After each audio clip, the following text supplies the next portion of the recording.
À quoi bon prier? Dieu sait déjà tout ce dont j'ai besoin. Beaucoup de chrétiens, même sincères, se posent cette question. Si Dieu est omniscient, s'il connaît mes pensées avant que je les exprime, pourquoi passer du temps à prier? La réponse est simple. La prière n'est pas pour informer Dieu. Elle est pour nous transformer. Dieu sait tout avant que nous prions. Jésus l'a dit lui-même dans Matthieu, chapitre 6, verset 8. Votre Père sait de quoi vous avez besoin avant que vous le lui demandiez. Mais pourquoi Dieu nous demande alors de prier? Parce que la prière n'est pas une transaction. C'est une relation. Elle ne change pas Dieu. Elle nous change, nous. Elle aligne notre cœur sur le cœur de Dieu. Voici plusieurs raisons pour lesquelles nous devons prier. Premièrement, la prière exprime notre dépendance. Quand nous prions, nous reconnaissons que nous ne sommes pas autosuffisants. Nous reconnaissons que Dieu est la source de tout. La prière est un acte d'humilité.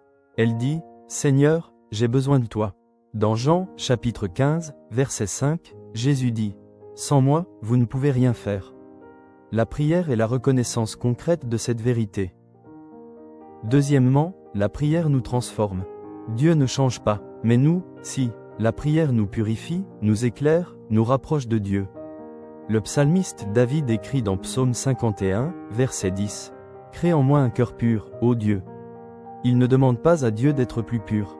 Il demande à être transformé lui-même. La prière est un instrument de changement intérieur.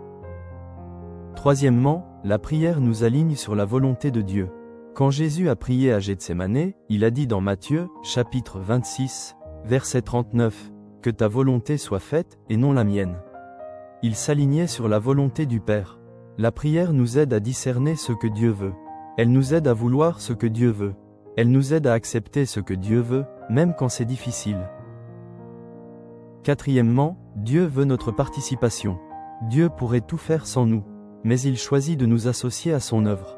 Dans Ézéchiel, chapitre 22, verset 30, Dieu dit, « J'ai cherché parmi eux un homme qui élève un mur et qui se tienne devant moi dans la brèche, en faveur du pays. » La prière n'est pas une formalité, c'est une participation à ce que Dieu fait dans le monde. Il nous invite à être ses partenaires, pas seulement ses spectateurs. Cinquièmement, la prière nous donne la paix. Philippiens, chapitre 4, versets 6 et 7, le dit, « Ne vous inquiétez de rien, mais en toute chose faites connaître vos besoins à Dieu par des prières et des supplications. Et la paix de Dieu, qui surpasse toute intelligence, gardera vos cœurs. » La prière ne change pas toujours les circonstances, mais elle change la façon dont nous les vivons. Elle apporte la paix dans le chaos. Sixièmement, la prière nous connecte à Dieu. La prière n'est pas une récitation.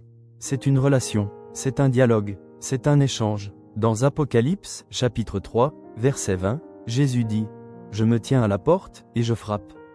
Si quelqu'un entend ma voix et ouvre la porte, j'entrerai chez lui, je souperai avec lui. » Il demande à être en communion avec nous.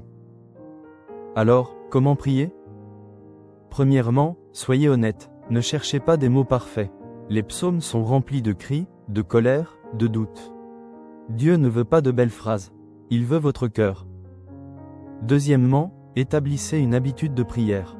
La prière n'est pas un coup de téléphone en urgence. C'est une amitié qui s'entretient chaque jour. Trouvez un moment et un lieu pour prier chaque jour. Troisièmement, écoutez ce que Dieu a à vous dire. La prière n'est pas un monologue. Lisez la Bible, car c'est par sa parole que Dieu parle le plus souvent. L'Esprit Saint éclaire les Écritures et vous parle à travers elles. Quatrièmement, priez avec les autres. Jésus a dit dans Matthieu chapitre 18, verset 20, « Là où 2 ou 3 sont assemblés en mon nom, je suis au milieu d'eux. » La prière en commun est puissante. Dieu cherche des enfants qui lui parlent. Il n'a pas besoin qu'on lui apprenne quoi que ce soit. Il connaît vos besoins avant que vous les exprimiez. La prière est le souffle de l'âme. C'est le moyen par lequel Dieu nous transforme, nous aligne sur sa volonté et nous donne sa paix. Alors, prenez le temps de prier. Pas parce que Dieu a besoin d'être informé, il sait déjà tout. Mais parce que vous avez besoin d'être en sa présence.